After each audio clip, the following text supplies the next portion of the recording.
about 3.2, the quadratic function. Let's talk about the parabola. Here in example 1, we say the graph of a quadratic function makes a shape called a parabola. One's drawn below. Make note of the vertex, the x-intercepts or zeros or roots, the y-intercept, and the axis of symmetry. The x-intercepts, the zeros, and the roots, they're all the same thing. It's just wherever it crosses the x-axis.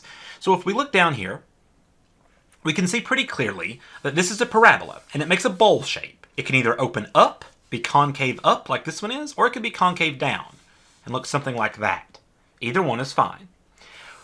We want to first note the vertex. The vertex is simple. It is the highest or lowest point. In this case, it's a minima, and it's down here. It's the vertex.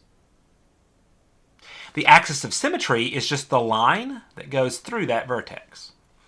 It's called the axis of symmetry because if you fold the parabola over this axis, here at x equals 3 in this example, because it goes through the point 3 on the x-axis, you'll find that it matches equally on either side. Now, it doesn't in this case because this is hand-drawn and no one's perfect, but if you were to graph this on a calculator or on Desmos, you would find exactly what was going on here, that this just mirrors over to the other side from one side to the other, like you fold it, and it'll fold up and everything will touch perfectly.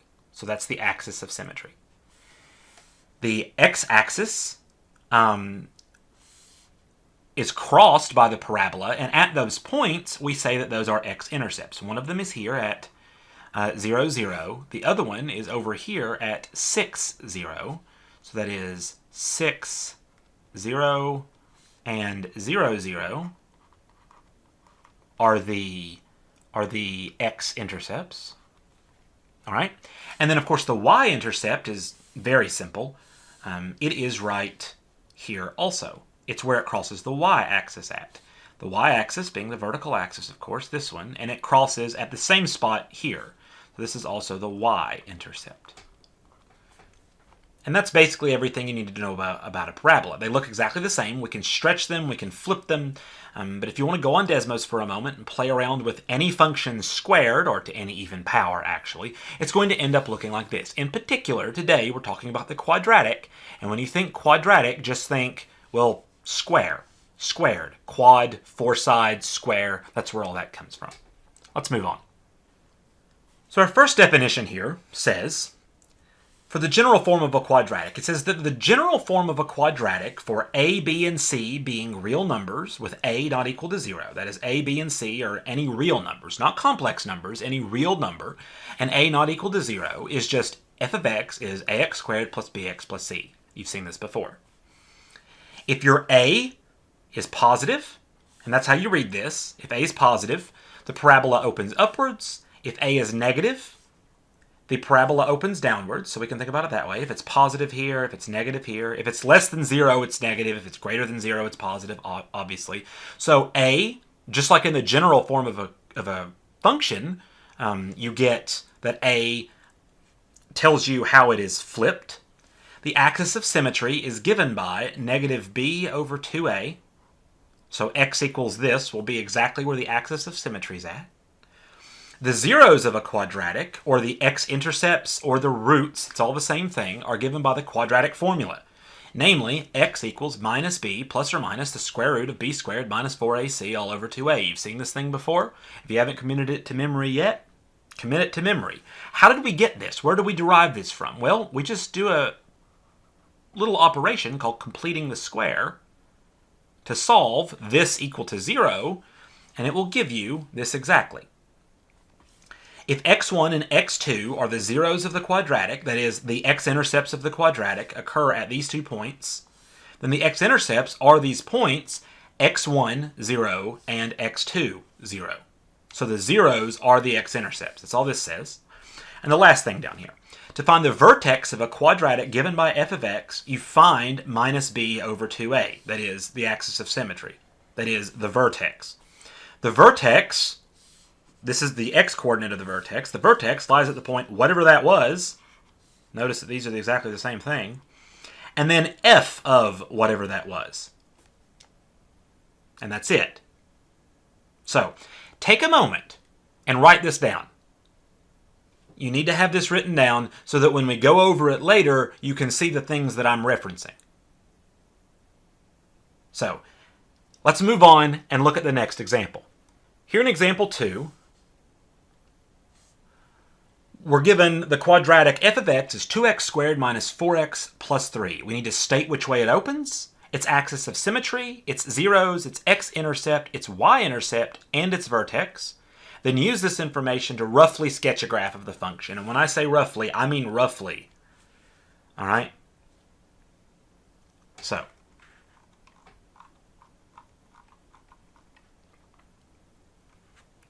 first let's state which way it opens. That's dead simple. A is 2, A is positive, so this thing opens up. Since 2 is greater than 0. That's it. We need to find its axis of symmetry. Okay? Its axis of symmetry occurs, it is the line x equals negative b over 2a. Always. Remember, a is 2, b is negative 4, and c is 3. I'm just getting them straight off here. So this will be negative 4 over 2 times 2. Negative negatives plus a positive. This is 4 over 4 is 1. So then the axis of symmetry occurs at x equals 1. You need to find its zeros. So to find anything's zeros, to find the points where it crosses the x-axis, that is its x-intercepts, you're just going to set the thing equal to 0 and solve. So to find its zeros, all that we're going to do is we're going to take it, 2x squared minus 4x plus 3. We're going to set it equal to 0 and solve. Well, to solve this, we just plug everything into the quadratic equation with a equals 2, b equals 4, and c equals negative 3. So we know that our zeros are going to occur at x equals. Remember, the axis of symmetry is the line, the vertical line, x equals negative 1. Here we're going to find two distinct zeros. We'll get to why it's going to be 2 here in a minute. But let's go over this first. We're just going to plug all this into the quadratic equation. So that's minus b plus or minus the square root of b squared minus 4ac all over 2a. Okay? This is very simple. Just plug everything in. So this is negative from the function, negative 4 from what b is, plus or minus the square root of negative 4 squared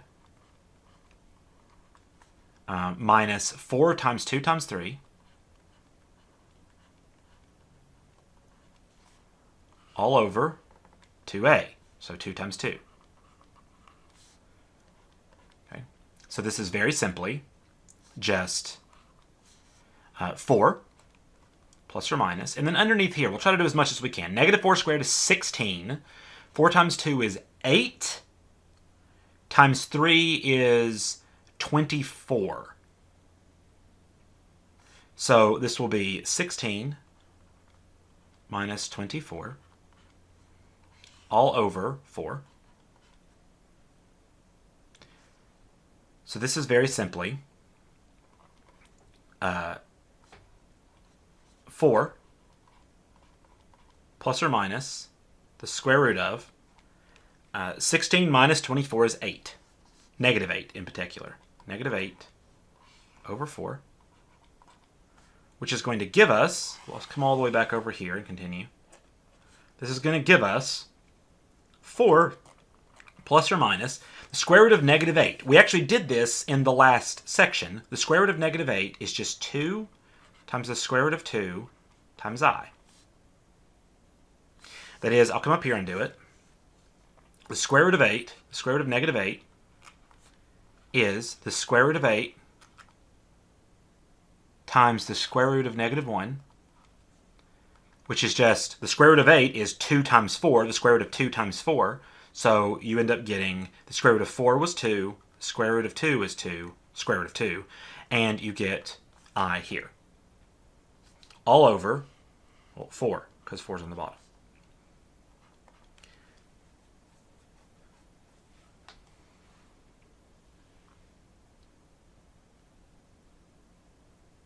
So we have then that this is just, well, this is 4 over 4, 4 over 4, plus or minus 2 root 2I over 4, which is just, well, that's 1, plus or minus 2 over 4 is 1 over 2, so root 2 over 2 times I. And that's written in standard form, your two zeros. That's a 2. All right, so those are your two zeros. Your two zeros are x equals 1 plus or minus root 2 over 2I. So you get complex zeros out. So what? We went over complex numbers. You're good to go. That we got out complex numbers tells me it doesn't actually ever cross the real axis. That makes sense. So we're going to remember this. 1 plus or minus root 2 over 2I. Because I need all this space. So it's 1 plus or minus root 2 over 2I. So we get 1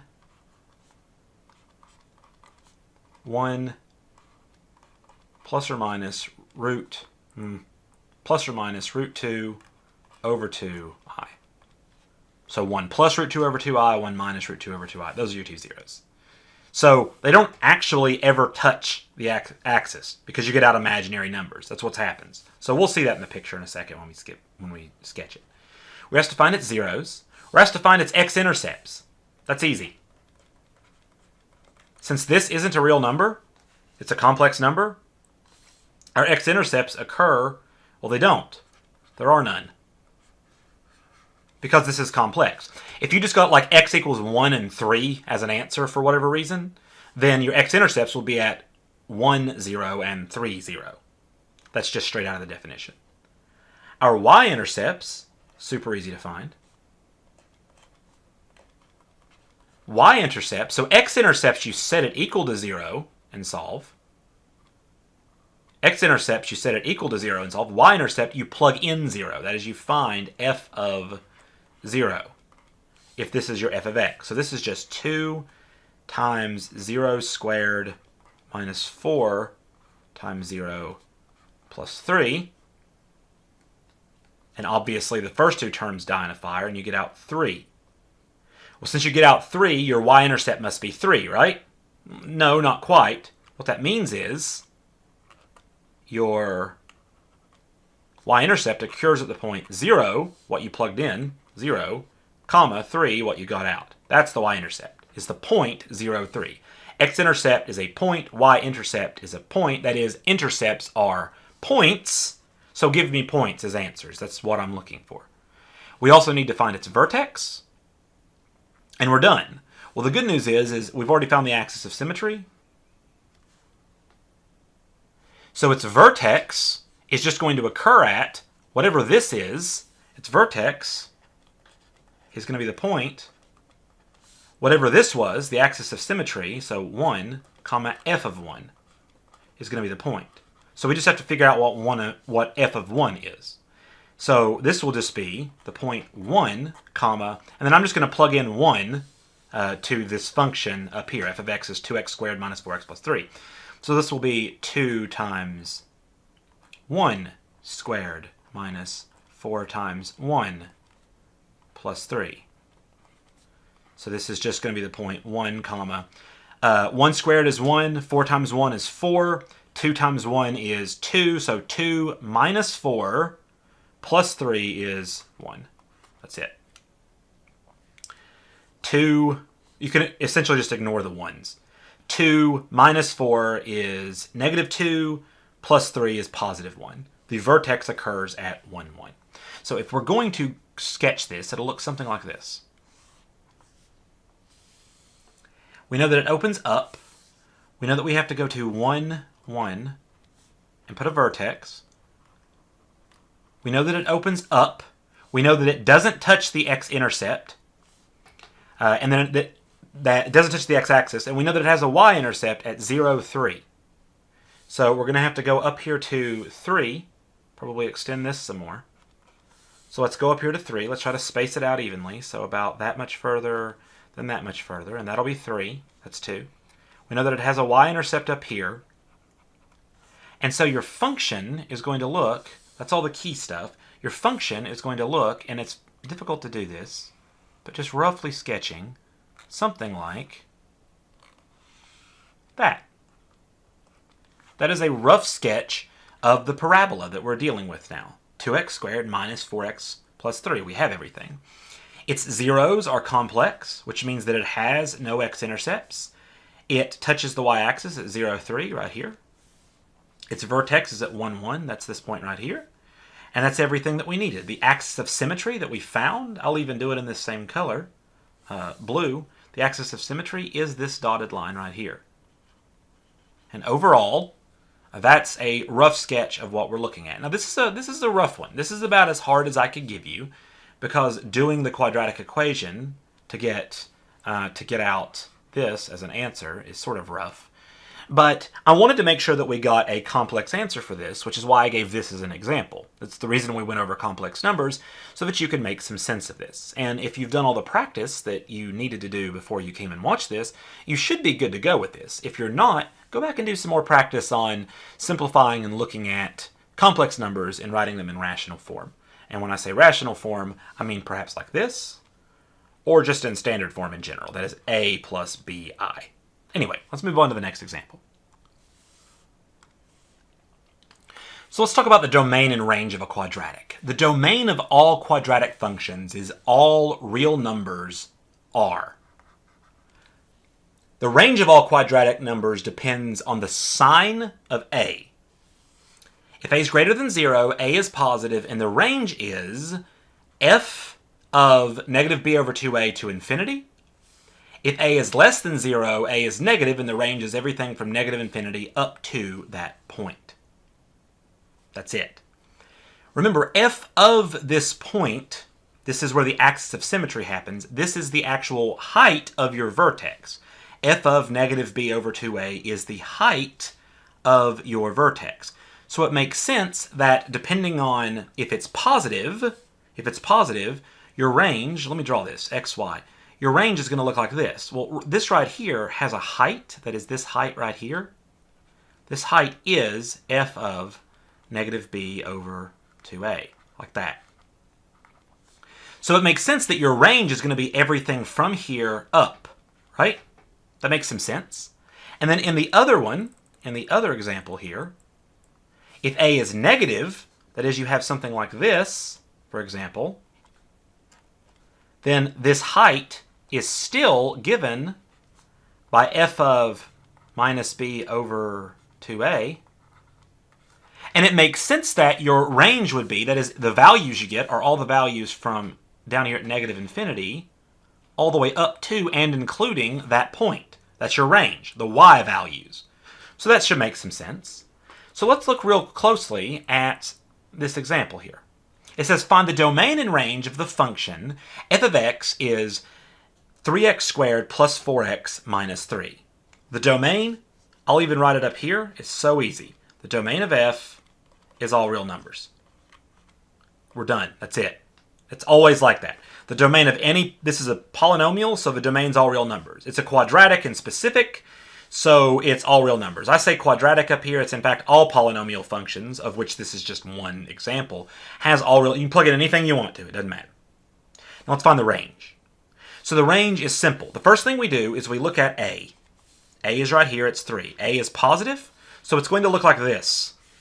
So the range, that is the range of f, is going to be everything from f of minus b over 2a, 2a, let me redo that real quick, minus b over 2a, all the way up to infinity.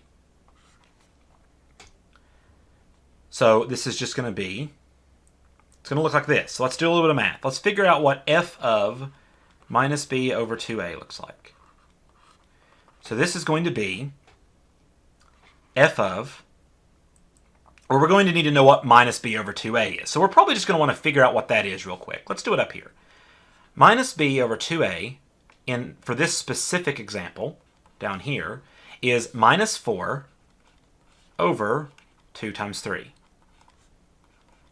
I'm just using 4 is b and 3 is a. So this is going to be negative 4 over 6 or negative 2/3.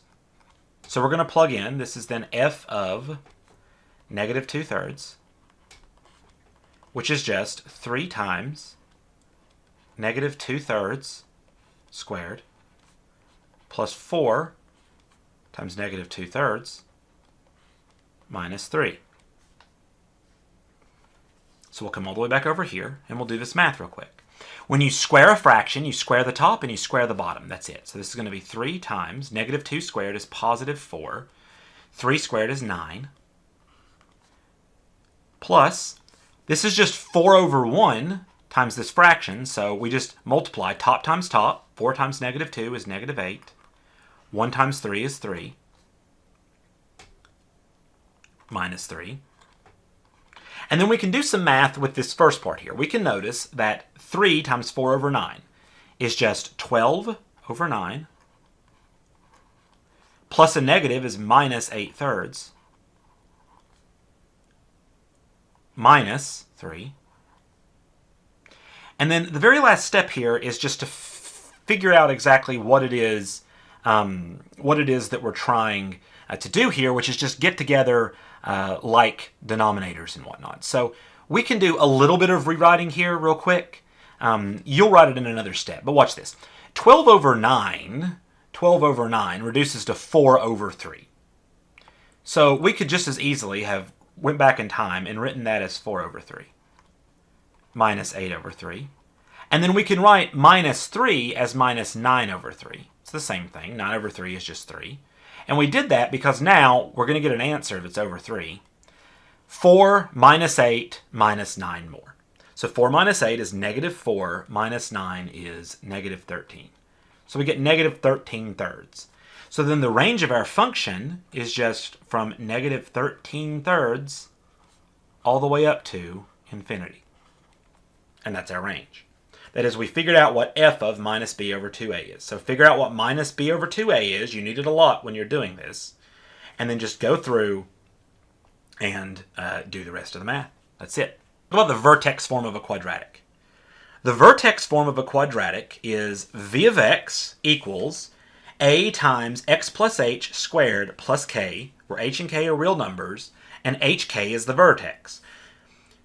I say this. While the books go through all the algebra of actually turning the general form into the vertex form, we can note that the vertex hk has already been stated to be this minus b over 2a guy that gives you your axis of symmetry that keeps showing up, and then f of whatever minus b over 2a is. So to find this point, find what minus b over 2a is, and that's your x, and then plug that point into f, whatever was given to you, and you will have your vertex. So if we say that hk, which is supposed to be the vertex, we already know that this up here is the vertex. We also know that hk is the vertex. If we have that hk equals minus b over 2a f of minus b over 2a, then it stands to reason that h is minus b over 2a and k is f of minus b over 2a. That is, something comma something up here, something comma something equals something comma something. Match up the first terms, so h is this first term, k must be the second term. That's all that says. So the vertex form, we say, is always given by this formula. All that I did was, instead of writing h, I wrote minus b over 2a, and instead of writing k, I wrote f of minus b over 2a. That is, I used these facts up here. I just plugged them in. And you get this formula. It's real quick, real easy. And once you know the vertex, hey, it's very easy to write the vertex form. So it says to write negative 2x squared plus 4x minus 3 in vertex form. So first, we're going to note a, b, and c. A is negative 2, b is 4, and c is negative 3. Okay? So here's the steps. I'm going to walk you through it step by step. I know that what you just wrote down was a lot, and it's very confusing, but let's just go through it really simply. The first step is this. Find minus b over 2a. Figure out what this is. That is, specifically, we even had a name for that. Let's call that k. Let's call that h, rather. H is minus b over 2a. I wrote x originally. My mind was thinking axis of symmetry. But just find h equals minus b over 2a. Now plug everything in. So it's minus b, which was 4 in this case, over 2 times a. So 2 times negative 2. Okay. A negative over a negative is a positive. 2 times 2 is 4. This is clearly 1. So h is 1. K is just f of, well, h. It's f of negative b over 2a. Which is just f of, we've already found this part here, it's f of 1.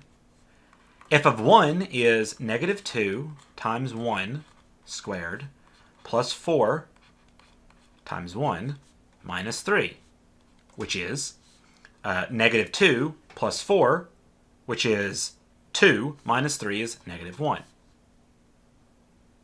So then we have, all that I did was plug in 1 to f. F is given up here. So then we have that our vertex, hk, is just 1, negative 1. Well, once we have our vertex, hk, it's pretty easy to write it as a function here. So remember, the function in vertex form, v of x, which you could write f of x again, it's the same thing. It's just a times x plus h squared plus k. Fill everything in. A is negative 2. And then this is x plus h. H was 1, so x plus 1 squared. And then k was negative 1, so we're going to write minus 1. And that's it. That's vertex form. And I can say confidently that the vertex will occur at 1, negative 1. Just look at this. Positive 1, negative 1. Just looking at that. That's all there is to it. That's vertex form. So we're going to analyze and sketch x squared minus x minus 1. And what I mean by analyze, what I mean by sketch is draw a little graph. What I mean by analyze is this. State which way it opens, its axis of symmetry, its zeros, its x-intercepts, its y-intercept, its vertex, its domain, its range, and then use the information to roughly sketch a graph of the function. That's what I mean by analyze and sketch this. Easy as pie. Here's how we're going to do it. We're going to start by finding its axis of symmetry. So its axis of symmetry is very simple. It looks like this. Axis of symmetry is minus b over 2a. Or specifically, it's x equals minus b over 2a. So this is just going to be minus a minus 1 over 2 times 1. Because remember, it's worth writing this down. A is 1, b is negative 1, c is also negative 1. When you find a, b, and c, you take the sign and all. That's c, that's b, that's your a. There's a negative 1 there, there's a negative 1 here. That's all that we're looking at. So this is negative negative is a positive. This is just 1/2.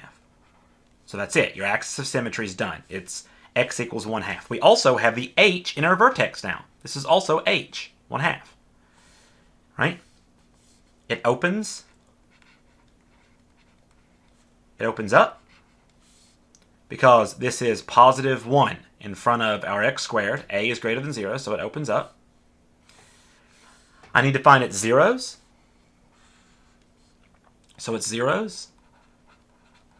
Let's find its zeros here. That is, we set it equal to 0 and solve. X squared minus x minus 1 equals 0. We use these values, and that gives me that x equals, okay, minus b plus or minus, I'm using the quadratic formula, plus or minus the square root of b squared minus 4a times c, which is also negative 1, all over 2 times a. So this is going to give me x equals 2 times a, but a is just 1, so 2 times 1. So this is going to give me 1 plus or minus, and then let's figure out what's on the inside real quick. Negative 1 squared is 1, so this is 1 minus a negative is plus a positive, so this is 1 plus 4 on the inside, which is 5, all over 2. And this is just going to simplify down to, very quickly, 2 different numbers. It's going to be 1/2 plus or minus square root of 5 over 2. This 2 is called a common denominator because it's common to both the 1 and the square root of 5. Those are your zeros. So one is at 1 half plus root 5 over 2.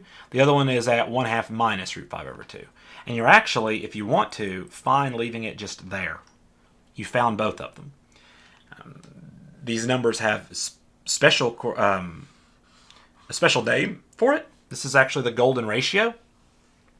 And it's conjugate, if you like. If you want to go do some research into that, it's pretty cool. But we're moving on. That's the zeros. So it's x-intercepts. It's x-intercepts. I'll write over here.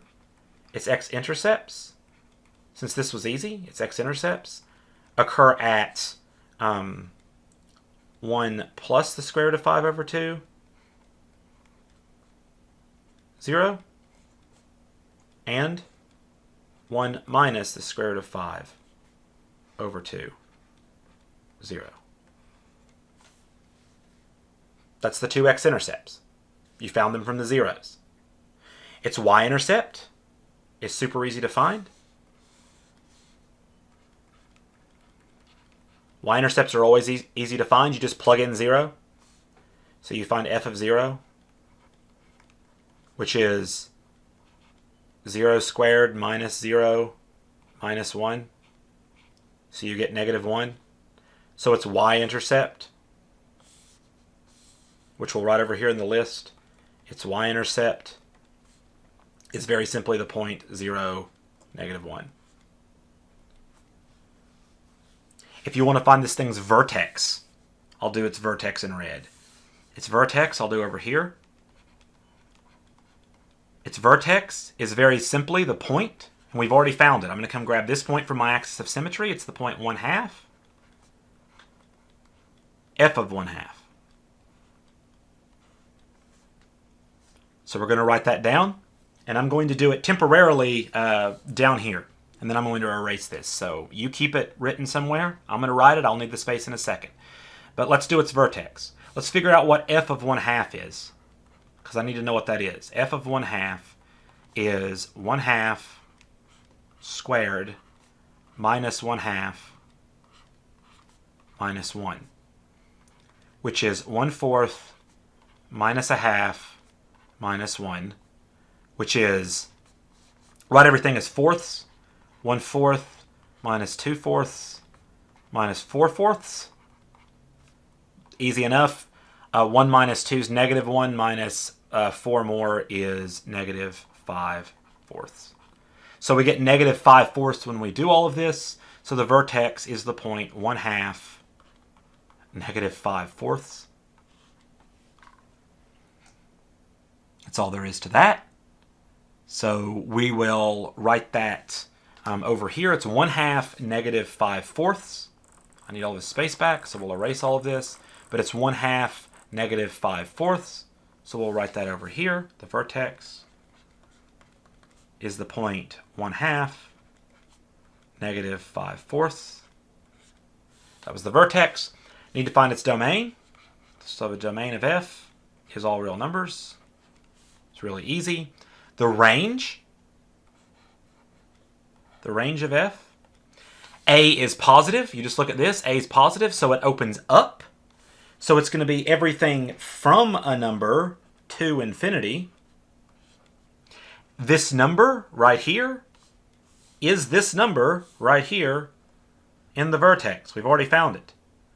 Negative 5/4. Go back and look through your notes and convince yourself that that's all that we're doing. It's just that number in the vertex. It's this y, because remember the range is y, so this entire interval notation only has to do with y. It's the y from your vertex up to infinity because A, again, A was positive. So it's going to look something like that, roughly. So we're talking about all the numbers from this. Of course, if it's negative 5/4, it would look a little bit more like this, I suppose. But still, that's what we're talking about. And we'll graph it for real in a second. I'm just trying to illustrate the point on the range. All right? So let's graph this. Let's graph it over here. Now, you might not know what 1 plus or minus the square root of 5 over 2 is. I don't expect you to know what those are. But you know that 1 minus the square root of 5 is about negative, a little bit bigger than negative a half. And then you've got another point over here, just roughly speaking. Just plug these into a calculator, figure out roughly what they are. And then we just need to do some other stuff. So I need the vertex at 1/2 negative 5/4. So about 1/2, that's about right there. Negative 5/4. And I'm just eyeballing this, guys. I did say roughly sketch. I didn't say exactly sketch. I didn't give you anything to actually sketch this on. And your y-intercept needs to be at 0, negative 1. So if that is negative 1, then negative 5/4 is just a little bit less than that, about right there. It needs to go through these 2 points. It needs to open up. I'm just reading through all the list of stuff. That'll about do it. So if we make it go through these 2 points here, and it needs to hit here and then hit here. Yep. There you go. That's everything. So here's the axis of symmetry at 1/2. There's x equals 1/2, the axis of symmetry. Here's your y-intercept.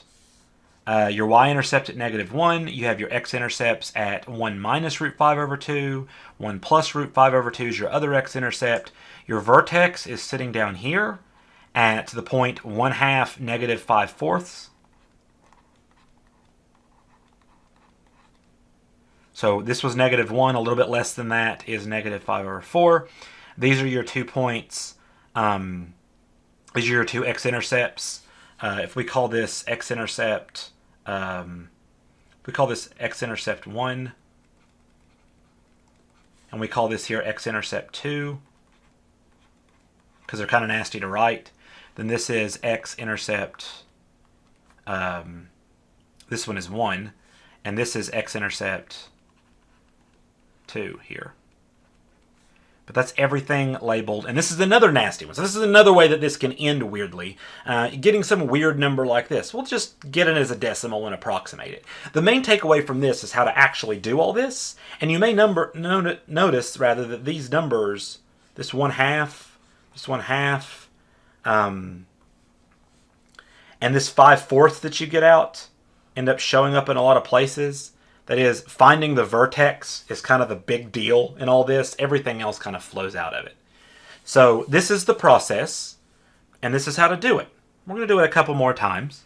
Let's look at another example. So let's analyze f of x, it asks, equals negative 4x squared plus 4. Notice first that your a is negative 4. Your b isn't given to you, and your c is 4. If the b wasn't given to you, that is, there is no x term, it's just 0. We could have just as easily written this as negative 4x squared plus 0x plus 4. It's the same thing. So your b is 0 if it wasn't given to you. That's going to make a lot of this math a lot more easy. Notice also in this problem, I did not ask you to sketch it. So we don't have to sketch it. We're just going to analyze it. Now, what did analyze mean? It meant state which way it opens. So it opens down. How did I know that? Well, look, in front of the x squared, there's a negative term, so it opens down. We know that. Okay, so it's going to open down. We need to find its axis of symmetry. Just look back at the last problem. We're going to do it exactly the same way. Its axis of symmetry is the point x equals minus b over 2a. Well, b was 0, so then this is just minus 0 over 2 times a, in this case, was negative 4, but we don't care because this whole thing's just 0. So your axis of symmetry is 0, x equals 0. That's it. And your h, the x-coordinate of your vertex, is also 0. That's really nice. That's going to make a lot of this just super easy. So let's look at the next thing. Let's find its x-intercepts. Its x-intercepts and its zeros. It's the same thing. So the x-intercepts are the 2 points where this thing intercepts. So we're going to have to find the zeros to get the x-intercepts. Let's find the zeros.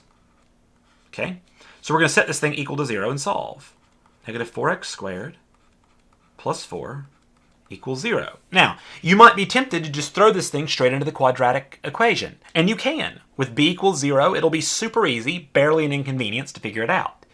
But you may also notice that with it written like this, you can actually just solve it normally. That is, subtract 4 from both sides, and you get this. Divide both sides by -4. -4 divided by -4 is a positive 1.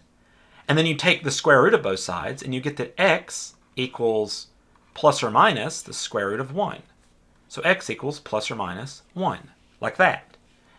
That's super easy. But maybe you just want a one-stop, easy solution to everything, and legitimately, just throw it into the quadratic formula. That's always going to solve. So watch this. X equals minus b, which is 0, plus or minus the square root of b squared, which is 0 squared, okay, minus 4 times a, which is minus 4. I was going to write 16. I was a step ahead of myself. Times c, which is 4, like that, all over, or I should say, all over 2 times a. Let's simplify this down. So this goes away. So we get plus or minus. This first part goes away. This is just 0. You can just notice that this is 0 plus or minus 4 times 4 times 4 all over 2 times 4, which is just plus or minus the square root of 64 over 8, which is plus or minus 8 over 8, which is plus or minus 1. However you want to do it, honestly. So our x-intercepts then are at the point -1, 0 and 1, 0. That's the two different points, positive and -1. You get out 0. We literally set it equal to 0 up here. That's why we write that. Let's write the y-intercept. So the y-intercept is also super easy. You literally just plug in 0 to this. Well, if you plug in 0 to this, you clearly get out just 4. The first term dies, so you get out 4. Your y-intercept is therefore 0, 4. Just, if you don't believe me, find f of 0. It's 0, comma f of 0. That's always the y-intercept in any function ever. Plug it in. 0 squared is 0, times -4 is 0. 0 plus 4 is 4. So your y-intercept is 0, 4. That's it. Let's find the vertex. And then we're done. We'll state the domain and range as well. But the vertex. The vertex is the point 0, f of 0. That is, it's the point h, which I just came up here and got, comma, f of whatever that was. In this case, it's 0. Well, this is really easy, because we already know what f of 0 is. That's just the y-intercept. That's just 4. But f of 0 is 4. We just found it. So the vertex is the y-intercept. Okay. The vertex is the y-intercept. That means that we've got some sort of situation. We've got some sort of situation like this, where if you go up to 4, your parabola is just going through at that point. So it's both the y-intercept and the vertex. And we should have known that because their axis of symmetry is the line x equals 0. The line x equals 0, guys, is, by definition, just the y-axis. So we should have known that to start with, that our vertex and y-intercept would be the same. If your axis of symmetry is x equals 0, then your y-intercept and your vertex are always going to be the same. And we'll finish with the domain and the range. The domain of f is all real numbers. You're done. And then the range of f depends on your a up here. It's negative, so it's going to be all the numbers from -infinity up to a point. And that point is f of minus b over 2a. That is, that point is this right here. You've already found it. Just take it from your vertex and put it here. The most confusing thing about range is which one do you want to use? Do you want to use -infinity up to a point, or do you want to use a point to positive infinity? And that just depends on this. So think about this. Your parabola, so this parabola, this was an example of what could happen. Our actual parabola is actually going to look something like this. It opens downward. We know that it opens downward because a, again, is negative. So it's going to look something like this. So everything from negative infinity up to 4, like this, that has to be your range. And that's it. That's the complete analysis. And we weren't even asked to sketch it. So this is still a rough sketch, but that's all there is to this. That's as simple as it is. If you want to go graph negative 4x squared plus 4 on Desmos and look at it for a second, I highly recommend it. See if you can find the x-intercept, the y-intercept, the vertex, the domain, the range, the axis of symmetry, all that stuff. Does it open down? Make sure that we did that. But we did all of this without ever looking at Desmos. And that's kind of the point of math analysis is, analyzing functions. So let's look at one last example. So we're going to analyze f of x is x squared minus 2x plus 5. And then we're going to use all that information to actually graph it by hand on a graph. So let's analyze it first. So here's all the information that we need. It opens up. It opens up. We know that because x is positive. That's all we're looking at. Okay. The axis of symmetry occurs at x equals minus b over 2a. So let's write down what a, b, and c are. A is 1, b is negative 2, and c is 5. So it's going to be minus b over 2a. So minus a minus 2 over 2 times 1. So this is just 1. Your axis of symmetry is x equals 1. Remember this number. We're going to need it in a second. Let's find the x-intercepts. If there are any. There may not be any. If you get complex zeros, there are not going to be any x-intercepts. So let's look over here and let's set x squared minus 2x plus 5 equal to 0. This is to find the zeros. Let me label this in a different color. All right, let's find the zeros. So we're just going to plug this thing into the quadratic formula.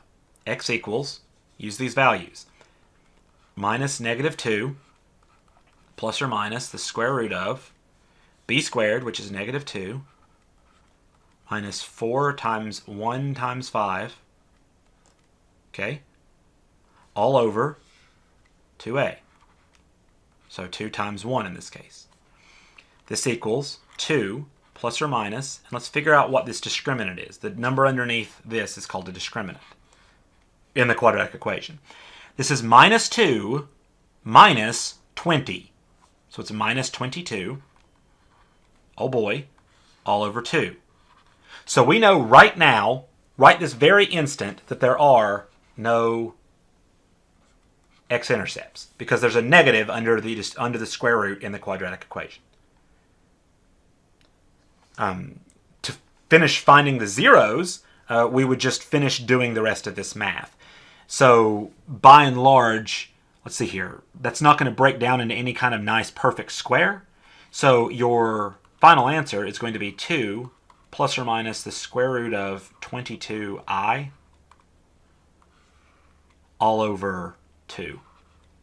And if you want to write it in standard form, it's 2 over 2, which is 1, plus or minus root 22 over 2i. Those are your zeros, if you want them. I don't actually care. So we're going to move on and do the y-intercepts, because we're finding all this information so that we can graph it. If it's going to be an imaginary number, we can't graph it on the real number plane anyway. So the numbers that you have to plug into this to get 0 out are imaginary. And when we look at the picture, that should make sense. This just means that it's not going to cross. This down here just means that it's never going to cross the x-axis. The moment that we have a negative under the square root, it's never going to cross the x-axis. We know that. So let's look at the y-intercept really quickly. The y-intercept is just the point 0, comma, f of 0. If you plug in 0 up here, obviously this term dies, you get out 5. That is, your y-intercept is pretty much always going to be, if it's graphed as ax squared plus bx plus c, it's just going to be 0, comma, c, whatever it is. And that should make some amount of sense. But just plug in 0 and that's your y-intercept. So your vertex is then simply just take this number up here, this 1 from your axis of symmetry. It's 1, comma, whatever f of 1 is. So 1 comma whatever f of 1 is. So we're going to come over here and find f of 1 real quick. F of 1 is just 1 squared minus 2 times 1 plus 5. That's just 1 minus 2 plus 5, which is 1 minus 2 is negative, 1 plus 5 is 4. So your vertex is at 1, 4.